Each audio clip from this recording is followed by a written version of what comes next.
જય શ્રી કૃષ્ણ। આ અમારા ભાઈ છે એક ખોડિયાર મંદિરની બાજુમાંથી હાવણી વેચવા આવ્યા, પણ આ ઉદારતા માણસની કેવી હોય કે ઉદારતા કંઈ દુકાને વેચેતી ન મળે।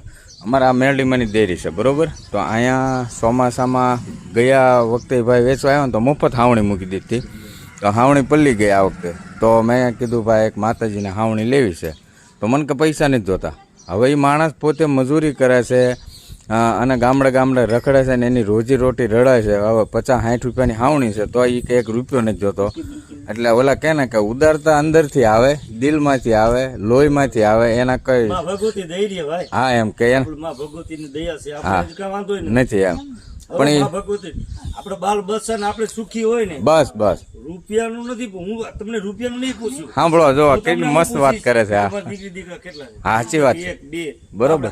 રૂપિયાનું પૂછે કોઈ નહીં, હા બરોબર। આપણે ખાધે પીધે સુખી શરીર તંદુરસ્ત હોય, મહેનત નું દઈ દે ભગવાન તો બસ ઘણું ઘણું બીજું શું જોઈએ। એટલે જો દુનિયામાં આવા વ્યક્તિ છે, છતાં એને પરાયણે મેં પૈસા આપ્યા 50 રૂપિયા, એમાંથી એને 40 રૂપિયા તો લીધા અને 10 રૂપિયા પાછા આપ્યા। વિશ્વાસ શ્રદ્ધા રાખો તો બસ બધું છે। આવા લોકો દુનિયામાં હોય છે ભાઈ।